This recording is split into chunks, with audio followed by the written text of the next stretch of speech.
Good morning, all of you. Good morning, sir. Welcome to Express Institute of Computer Science. Hi, I am Arif, your faculty head, teacher and trainer. Today I am going to make you learn about punch card. What is punch card? नाम में ही काम छिपा हुआ है.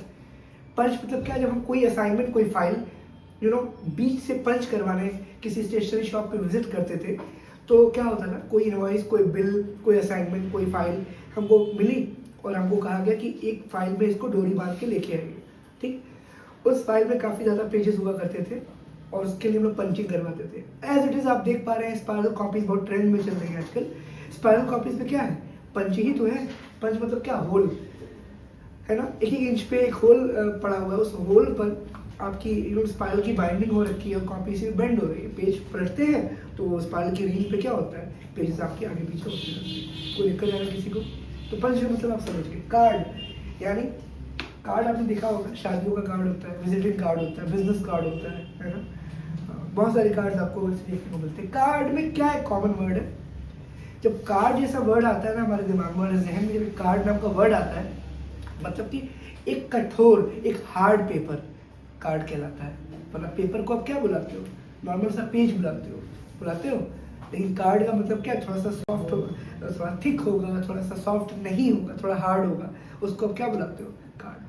Visiting card वगैरह आप अपने pocket में रखते हो, है ना. एटीएम कार्ड, क्यों उसे कार्ड ही बोला जाता है? क्योंकि वो काफ़ी थिक होता है, काफ़ी मजबूत होता है, रिलायबल होता है in comparison of a normal paper sheet. ठीक है, तो आइए देखते हैं पंच कार्ड कैसे काम. तो देखिए, ये है हमारे पंच कार्ड का डेफिनेशन. जैसा कि हम लोग लेगेसी ट्रेडिशन से पढ़ते आ रहे हैं, वैसा ही परंपरागत तरीकों से देखिए. फर्स्ट पॉइंट कहता है, a punch card is a piece of stiff paper used to store data in early computers. Punch card एक कठोर कागज का टुकड़ा होता है जिसका उपयोग प्रारंभिक कंप्यूटरों में डेटा संग्रहित करने के लिए किया जाता है, स्टोर करने के लिए, रखने के लिए. अब तक जो भी कैलकुलेशन आप लोग कर रहे थे वो स्टोर कहीं नहीं हो रही थी. यानी हमने सपोज करिए कोई भी टेलीफोन बूथ पे कोई खड़ा है और आपसे कोई कह रहा है भैया एक नंबर डायल कर दीजिए, या कोई बंदा आपसे आके बोल रहा है कि कॉल कर दीजिए, नंबर बता रहा है. क्या वो नंबर आप याद करेंगे? नहीं. बट वो नंबर आपके पेरेंट्स का होगा, आपको कॉल करनी है, तो नंबर आप याद करेंगे. याद करना मतलब क्या? सेकेंडरी मेमोरी में आप स्टोर कर रहे हैं. सेकेंडरी मेमोरी मतलब क्या? Permanent memory. क्या बुलाते हैं उसको? बिल्कुल अच्छा एग्जांपल था इसके according. It contains holes punch in specific positions representing data in binary form 1 and 0. अर्थ, आप लोगों ने बचपन में 1 2 3 4 नंबर सिस्टम पढ़ा होगा. नंबर सिस्टम में INS, इंटरनेशनल नंबर सिस्टम, और इंडियन नंबर सिस्टम, भारतीय संख्या प्रणाली और अंतर्राष्ट्रीय संख्या प्रणाली पढ़ी होगी. इकाई, दहाई, सैकड़ा, हजार पढ़ा है ना. कंप्यूटर भी मैथ को कहीं ना कहीं रिलेट करता है, बहुत मैक्सिमम तौर पे. लेकिन कंप्यूटर में एक पॉइंट है, उसमें एक होता है मशीन लेवल लैंग्वेज, जिसको आप लोग बोलते हैं लो लेवल लैंग्वेज, जिसको आप कहते हैं नंबर्स इनवर्ट. तो नंबर्स में क्या होता है? 1 and 0. कंप्यूटर पूरी दुनिया, कंप्यूटर का कहना है कि पूरी दुनिया 1 और 0 पे चल रही है. 1 है तो ऑन है, 0 है तो ऑफ है, ऐसा कंप्यूटर का कहना है. तो 1 का मतलब क्या? ऑन. 0 का मतलब ऑफ. दिन रात, सच झूठ, अच्छा बुरा, काला गोरा, आकाश पाताल. समझ रहे हैं आप? कंप्यूटर का मानना है कि बीच में थर्ड रो ऐसी कोई चीज होती नहीं, तीसरा रास्ता होता ही नहीं, अकॉर्डिंग टू कंप्यूटर्स मैथमेटिक्स. ठीक, हम भी वही पढ़ेंगे. 1 मतलब ऑन, 0 मतलब ऑफ. यानी कंप्यूटर में कोई भी कहीं पर भी अगर डेटा स्टोर हो रहा है या होगा तो 1 रिप्रेजेंट करेगा उसकी वैल्यू. अगर डेटा रिप्रेजेंट नहीं कर रहा है, मतलब 1 नहीं लिख रहा है, अगर 0 इनपुट दे रहा है, मतलब कि डेटा स्टोर नहीं हो रहा. मैंने आपसे कहा, लिखवाया भी था आप लोगों को, बाइनरी नंबर्स करवाए भी थे मैंने. अभी हम परफॉर्म करेंगे इस बोर्ड को, थोड़ा सा हम लोग चेंज करेंगे और अभी वो नंबर परफॉर्म भी करके देखेंगे कैसे हमारा पंच का डेटा को स्टोर करता है. पहले इसकी डेफिनेशन को अच्छे से समझ लेते हैं. इट कंटेन्स होल्स, मैंने कहा कि एक छेद, यानी होल्स को, पंच किए हुए होल को डेटा उसमें रिप्रेजेंट करता है, उसकी पोजीशन रखता है, और 1 और 0 के फॉर्म में डेटा बाइनरी में हमारे डेटा को स्टोर करता है. इसमें विशिष्ट स्थानों पर छेद होते हैं, डेटा को बाइनरी रूप में 1 और 0 में दर्शाते हैं. अभी क्लियर हुआ आपको? पंच कार्ड का पहली बार 18वीं शताब्दी में कपड़ा बुनाई मशीनों को नियंत्रित करने के लिए उपयोग किया गया था. यानी punch card were first used in the 18th century for controlling textile looms. आपने वर्ड सुना, हैंडलूम, हाथों से की गई बुनकरी, कपड़ा चरखा चला के हमारे बापू करते थे, लेकिन वैसा वो हैंडलूम हो गया. क्या हो गया? लेकिन अगर किसी मशीन द्वारा कपड़ा बुनाई हुआ तो क्या बोलोगे आप? टेक्सटाइल मिल या टेक्सटाइल लूम्स, क्लियर है आपको, वहां पे कंट्रोल कर रहे थे क्या, डेटा, मतलब कितने मीटर कपड़े, कितने लेंथ, यानी कि वहां पे लेंथ काउंट हो रही है, पीसेस काउंट हो रहे हैं, कार्टून्स गत्ते काउंट हो रहे हैं, कितने गत्ते हैं, इन सबको, यानी इनको शॉर्ट में अगर मैं बुलाऊं तो इसके लिए वर्ड नोट कर लीजिएगा, फाइनेंशियल्स में इन्वेंट्री रिकॉर्ड हो रही थी, क्या रिकॉर्ड हो रही थी, inventory. This word is defined and comes from the financial terms and conditions known as inventory record maintain. क्या हो रहा था, inventory record maintain under the storing device called punch card. क्या बुला रहे थे उसको हम लोग, सर पंच कार्ड कोई डिवाइस नहीं है, बिल्कुल डिवाइस नहीं है, you all are absolutely right कि डिवाइस नहीं है। डिवाइस का वो क्रूशियल पार्ट है जिसके बगैर वो डिवाइस क्या है, यूजलेस है, क्या है, वर्थलेस है, निरर्थक है, उसका कोई अर्थ नहीं हमारे जीवन में। यानी आपका पंच कार्ड इंक की वो स्याही है, आई मीन पेन की वो स्याही, वो इंक है जिसके बगैर वो क्या है, एक बॉडी है, पेन बॉडी है बस। ठीक है, आगे देखते हैं। Later on, fourth point, later they became widely used for data processing in early computers. बाद में इन्हें प्रारंभिक कंप्यूटरों में डेटा प्रोसेसिंग के लिए व्यापक रूप से उपयोग किया जाने लगा, यानी अब डेटा प्रोसेस के लिए भी इसको इस्तेमाल करने लगे थे वो लोग। एग्जाम्पल, जाहिर सी बात है, सपोज करिए आपको एक टास्क दिया गया, एक काम दिया गया कि हाँ आपको ये डेटा स्टोर करना है, 2 + 2 = 4, everybody knows, it's a basic math, isn't it? But if we wanted to add more 2 times, like 2 + 2 + 2 + 2 + 2, we need more time to cross check, to calculate, to predict the answer, isn't it? So that is why we need, in the lack of time, in the lack of decision, we need a storage device, so we can save easily. The task has been inputted by the user, isn't it? So जब तक हमारे user को task हम देंगे ना, उस task को store भी तो करने आना चाहिए। सपोज करिए मैं वॉशरूम यूज करना, suppose that it is a nature's call, we have to attend the call and we are attending the call in those time of period. हम अगर कोई चीज कर रहे हैं उसको रोक करके, तो स्टोर तो करेंगे, सेव तो करेंगे ना, और जब सेव करेंगे उसके लिए क्या चाहिए, प्रोसेसिंग डिवाइस चाहिए, और कंप्यूटर ही एक ऐसा डिब्बा था जो प्रोसेस कर रहा था इनपुट लेने के बाद। Because we all know computer has 4 works basically. It takes input as raw data, process, store and output. Input, processing, storing and output. यही 4 काम तो करता है कंप्यूटर। इनपुट मतलब क्या, इन मतलब अंदर, पुट मतलब रखना, क्या रखना। कंप्यूटर को इस्तेमाल करने वाले को जो भी सवाल जवाब करने हैं, अपने सवाल को कंप्यूटर में इनपुट देगा, क्या देगा, सवाल को रखेगा कंप्यूटर में, ठीक। उसके बाद कंप्यूटर क्या करेगा, कंप्यूटर का फर्ज बनता है, उसका धर्म है कि प्रोसेस करें, मतलब सोचे कि सवाल क्या पूछा गया है, लो जवाब सोचा जाए, यस और नो। उसके बाद क्या करेगा, स्टोर, मतलब उस सवाल और उस प्रोसेस की फिल्टर किए हुए जवाब को स्टोर भी तो करेगा, रखेगा भी तो, क्योंकि उसको आउटपुट में देना है। क्या देना है, आउटपुट। आउटपुट मतलब क्या, रिजल्ट। समझ गए आप लोग, कोई दिक्कत जाना किसी को नहीं। तो वैसे ही हमारे पास स्टोरेज डिवाइस को प्रोसेसिंग के लिए तभी इस्तेमाल किया जाने लगा जब प्रोसेसिंग होने के लिए भी डेटा फाइल को स्टोर करने लगा। स्टोर करने के लिए पंच कार्ड रिस्पॉन्सिबल था, बिकॉज पंच कार्ड के पास एक कठोर स्टिफ पेपर था जो डेटा को होल्ड करके रख रहा था आपके पास। क्लियर है आप लोगों को? जहां जहां होल्ड मतलब 0, जहां 0 वहां मतलब पोजिशनिंग, जहां पोजिशनिंग वहां डेटा। तो जहां 0 किया, पोजिशनिंग किया, 0 के बगल में क्या है, 1 है, और 1 मतलब क्या, डेटा। तो जो 0, सपोज करिए मैं आपसे कह रहा हूँ कि मेरे पास 1 रुपए है, मतलब आप पॉजिटिव में हो। अगर मैं कह दूं कि मेरे पास 0 रुपए, मतलब आप नेगेटिव में हो। बिल्कुल नहीं, न्यूट्रल ग्राउंड पे। कहाँ पे हो, ना तो पॉजिटिव ना तो नेगेटिव। समझ रहे हैं आप लोग? तो शॉर्ट में समझाता हूँ आपको, पैसे हैं तो आप 1 से रिप्रेजेंट कर रहे हो, नहीं तो 0 से, बस बात खत्म। नेगेटिव उधार जैसी कोई चीज़ उसमें होती है उसके अकॉर्डिंग। समझ रहे हैं आप? कोई दिक्कत है किसी को? आइए और इसके तरीके जाके देखते हैं। जरूरत नहीं पड़ेगी आई थिंक पॉज करने की।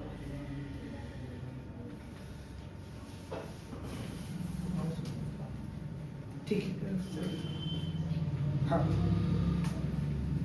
Each whole position determines a specific piece of information. Determines मतलब क्या, पहचान। प्रत्येक क्षेत्र की स्थिति एक विशिष्ट जानकारी को दर्शाती है, ठीक। कैसे, 6 पॉइंट पर ध्यान दी, मैं बताता हूँ कैसे। Machines read these holes to interpret the stored data. Interpret मतलब पहचानना। क्या होता है, मशीनें इन छेदों को पढ़ करके संग्रहित यानी कि स्टोर किए यानी कि रखे हुए जानकारी या डेटा को समझती थी।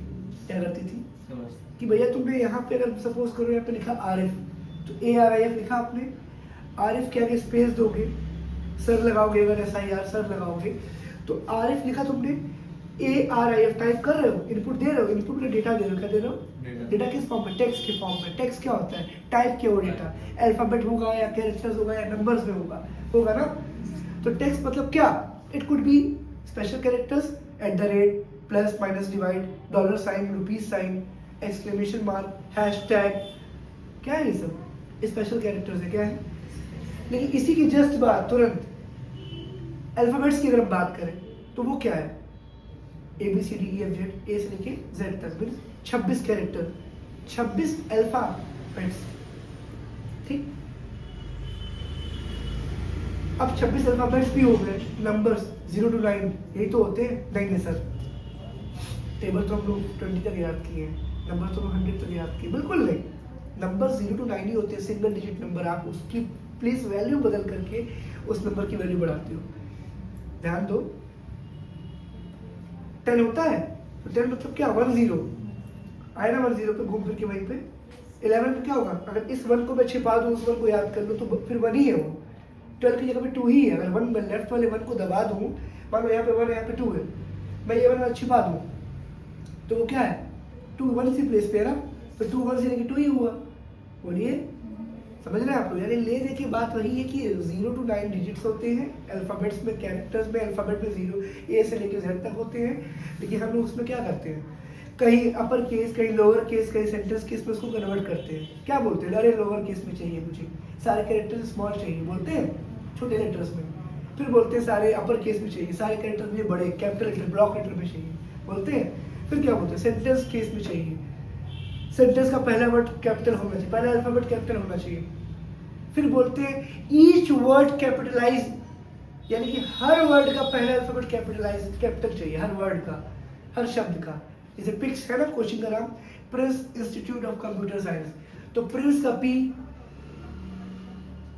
कंप्यूटर का C, इंस्टीट्यूट का I, साइंस का S। ये क्या हो रहा है, हर वर्ड, ईच वर्ड कैपिटलाइज क्या कर रहे हैं, बिल्कुल समझ गए ना आप लोग, कोई दिक्कत तो नहीं आ रही ना।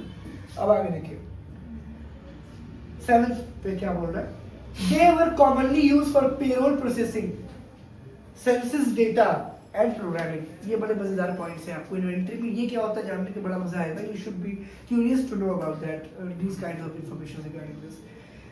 इन्हें आमतौर पर वेतन प्रसंस्करण, जनगणना डेटा और प्रोग्रामिंग के लिए उपयोग किया। कहोगे सर ये प्रसंस्करण क्या होता है? बेटा जब आप कोई चीज स्टोर की जाती है दो तरह से होती है, या तो सेवा भाव या तो माल खरीद या फरोख्त। खरीद फरोख्त मतलब उर्दू वर्ड है, माल बेचना या खरीदना। इन्वेंट्री हुई, माल खरीदा आपने तो सामान भी आएगा, सामान दर्ज होगा। सामान पीस में है, किलो में है, ग्राम में है, मीटर में है, लीटर में है। उसको आप पढ़े बचपन में, मास, कैपेसिटी और लेंथ पढ़े ना। तो ये जो यूनिट्स होती है ये क्या बताती है हमको, ये बताती है कि आप कोई सामान स्टोर कर रहे हो, ठीक। लेकिन अगर वो सेवा किया होगा तब कर्मचारी क्या किलो में काम करता है, मीटर में काम करता है, लीटर में काम करता है? वो डेज, मंथ और आवर्स के बिहाफ पे काम करता है। मेरी बात गौर से सुनिएगा। डे मतलब दिन हो गया, आवर मतलब घंटे हो गए, मंथ मतलब महीना हो गया। And everybody knows that each minute has 60 seconds and 1 hour contains 60 minutes, isn't it? And we have 24 hours. And according to the law, the employee work 8 to 9 hours in a day. Clear है आपको? उसके according उसकी क्या बनती है, salary बनती है। Salary maintain किसके बिहाफ पे हो रही है, सर्विस के बिहाफ पे। वो सर्विस दे रहा है, हम उसका पे आउट कर रहे हैं। इसके लिए क्या दर्ज करेंगे, पेरोल। क्या यूज करेंगे? क्लियर है सब लोग को? मैं बहुत डीप में लेके नहीं जाऊंगा क्योंकि अकाउंट्स की क्लास ये नहीं है, लेकिन चूंकि एक बात निकल गई तो मैं बता दी आपको, for your GK, for your general knowledge. Okay, ठीक, क्लियर आप लोगों को? तो भैया आप काम करोगे, सैलरी दूंगा सेवा का, यानी कि सर्विस चार्ज पे कर रहा हूँ, क्या कर रहा हूँ, ठीक। उसके लिए पेरोल चाहिए होगा। उस टाइम पर कंप्यूटर डेटा प्रोसेस करके स्टोर कर रहा था according to punch card. Punch card के कहे अनुसार, पंच कार्ड के अनुसार वो इस तरह का डेटा स्टोर कर रहा था, कोई दिक्कत नहीं था। अभी हम लोग उसको एक रिवॉल्विंग फॉर्म में देखेंगे कैसे वो काम करता है। चलिए देखते हैं, पहले इसको जरा पढ़ लें। एक ये पॉइंट रह गया है, जनगणना। पता है पॉपुलेशन काउंट कैसे होती है, नंबर्स में काउंट होती है, होती रहती है। और काउंट करना क्यों आसान होता है, कैलकुलेटर की एक लिमिट होती है, लेकिन कैलकुलेशन की लिमिट नहीं होती है। सुनना मैं क्या बोला, वर्ड में ही दुनिया है। कैलकुलेटर की लिमिट होती है बट कैलकुलेशन की कोई लिमिट नहीं होती है। आप 10 नंबर याद करते हो, आप 100 नंबर याद कर सकते हो, नहीं याद हो सकता, बिल्कुल हो सकता है।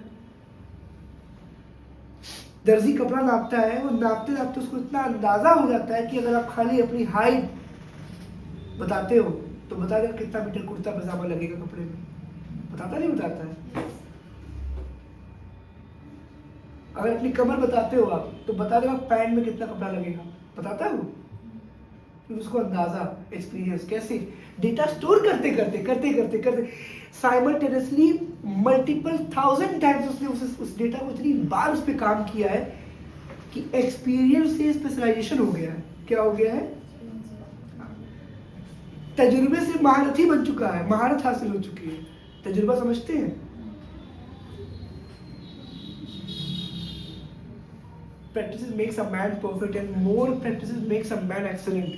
तो excellent बनने की कहानी है वो, failure to excellence। ठीक है, चलिए कुछ नहीं करना, आपको समझने की जरूरी है। पंच कार्ड became obsolete, यानी अब इसका मतलब मैं बताऊंगा, गूगल कर लीजिएगा आप, नीचे वैसे मैंने वर्जन लिखा हुआ है। In the year of 1970s, in the 1970s। अब आप कहोगे सर 1960 तक काम हुआ था इस पे, 70 में विलुप्त हो गया, गायब हो गया। With the rise of magnetic story, magnetic tape याद है 70 में जो गाने आते थे, 70s के hero evergreen songs, Mohammed Rafi, Kishore Kumar, उनके जो गाने आते थे किसमें, मैग्नेटिक टेप में। स्क्वायर बिस्किट के साइज का हुआ करता था और 2 उसमें पहिए लगे थे। आगे हम लोग डिटेल में पढ़ेंगे, उसको देखेंगे कि मैग्नेटिक टेप बना कैसे, काम कैसे करता है, तो पढ़ेंगे ही आगे। लेकिन उसके आने से ये विलुप्त हो गया। हम सब की प्रॉब्लम भी तो है कि हमें बहुत पुरानी चीज़ें पसंद नहीं आती, और आईटी सेक्टर में हर चीज़ नई चाहिए, हमको अपडेटेड चाहिए होती है, कूल चाहिए होती है। बट मत भूलिएगा, नए के आ जाने से पुराने की अहमियत कम नहीं होती कभी भी, इस बात का हमेशा ख्याल रखिएगा, है ना। एंटीक वर्जन में यही चीज़ें काम आती है इमरजेंसी से, कोई दिक्कत है किसी को। 8वां पॉइंट देख लीजिए अच्छे से। 1970 के दशक में टेप और डिस्क जैसे चुंबकीय भंडारण के आने के पंच कार्ड का उपयोग बंद हो गया। कोई दिक्कत है किसी को? आइए हम रिवॉल्वर देखते हैं। तो देखिए जैसा कि आप देख पा रहे हैं, एक यूजर है इस्तेमाल करने वाला, और यहाँ पे वो एक तरह का टाइपराइटर है, उस पर वो टाइप कर रहा है साइमल्टेनियसली, लगातार एक हाथ दोनों हाथों से एक साथ टाइप कर रहा है। और यहाँ आपको दिखाई दे रहा होगा एक कार्ड है ना, पीसेस ऑफ पेपर्स लगे हुए बहुत सारे, और वो टाइप करता जा रहा है, लीवर्स को दबा रहा है, रोटेटर्स को घुमा रहा है, और यहाँ कार्ड क्या हो रहा है देख रहे हैं। देखिए ये डेटा स्टोर हो रहा है, देख रहे हैं आप, ये जो छेद आप देख पा रहे हैं, ये छेद है, ये डेटा स्टोर्ड है। क्या है, जो उसने टाइप किया था वो डेटा पंच हो रहा था। क्या हो रहा था, यस, ऐसे डेटा पंच करके स्टोर कर रहा था उस समय पे। और ऐसे बंच ऑफ पेपर्स यहाँ रखे हुए हैं, देखिए। अगला इस पे रोलर पड़ा हुआ, क्या पड़ा हुआ है, ड्रम और रोलर, ये घूम करके इस पे लगा हुआ है कि जब वो टाइप करेगा, जब वो दबाएगा तो ये घूम करके छेद करेगा, क्या करेगा, रोटेट। अब देखिए इसको लगा हुआ, इंस्टॉलेशन भी बता रहा है कैसे लगा रहा है, ये देखिए बॉम्ब की तरह उसको फिट कर दिया वहाँ पे, उसका कैबिनेट उससे बंद किया, एंड पेपर निकाला, बंच ऑफ पेपर, यहाँ पेपर निकाला और लगा के उसको बताएगा। ये देखिए, देख रहे हैं, उसको नोटिस कर रहा है कि देखिए ये जो आप छेद देख पा रहे हैं, डॉट डॉट डॉट डॉट, सब क्या है, डेटा स्टोर्ड है। क्या है, डेटा स्टोर्ड है। अभी इसको जब वो प्लग करेगा, उसके अंदर इंसर्ट करेगा, फिर आप देखिएगा, ये देखिए इसको ऐसे रख करके, हाँ इसने इंसर्ट करा दिया यहाँ पे, बहुत बढ़िया, ठीक है। इनपुट दिया, लीवर को ऊपर खींचा, ये ऊपर हो गया लीवर। अब वो क्या करेगा, देखिए इनपुट देने की कोशिश कर रहा है, ये देखिए, देख रहे हैं,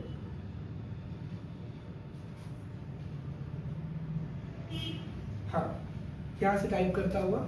अब आप यहाँ पे देख पा रहे हो शिफ्टिंग चालू है। क्या चालू है, देख पा रहे हैं आप लोग। तो ये उस टाइम पे यूज हो रहा था जिस टाइम पे आप लोग आज़ादी की लड़ाई लड़ रहे थे, जिस समय इंडिया आइसोलेशन में था ही नहीं। ये लोग आइसोलेशन में थे, उन्होंने पूरा फायदा उठाया, विदेशियों ने आइसोलेशन का पूरा फायदा उठाया। What is isolation? And isolation is a word derived from isolate, isolate क्या होता है? जो डाइजेशन में कम टाइम लेता है उसको हम लोग क्या बुलाते हैं? आइसोलेशन बुलाते हैं, आइसोलेटेड बुलाते हैं। डाइजेशन का मतलब क्या होता है? जैसे मान लीजिए खाना आप खाए और आधे घंटे में पच गया, तो क्या आप बहुत ज़्यादा रेस्टफुल नहीं हो जाएंगे? बहुत आराम नहीं हो जाएगा बॉडी में? खाना खाए 4 घंटा लग गया पचने में, तो अब टहलेंगे, घूमेंगे, आराम करेंगे, सोएंगे, उसको पचाने के लिए क्या करेंगे? बॉडी को रेस्ट देंगे आप। और आधे घंटे बाद खाना पच गया तो अगली बार काम शुरू। खाना खाए, खाना पच गया, बॉडी में विटामिन, मिनरल्स, कैल्शियम बॉडी में पहुंच गए, ताकत आ गई ना। पचना मतलब क्या? प्रोसेस फूड का बॉडी में इनहेरिट होना, इंसर्ट होना और बॉडी डेवलप करना, यही तो होता है। पचना मतलब क्या समझते हैं आप? कि नहीं हमने खाया फिर वॉशरूम यूज किया? नहीं, पचने का मतलब खाना पचा, उसका वेस्ट किनारे हुआ, जो उसके वाइटलाइजेस, उसकी वाइटामिन हमारी बॉडी में क्या हो गए? इंसर्ट हो गए।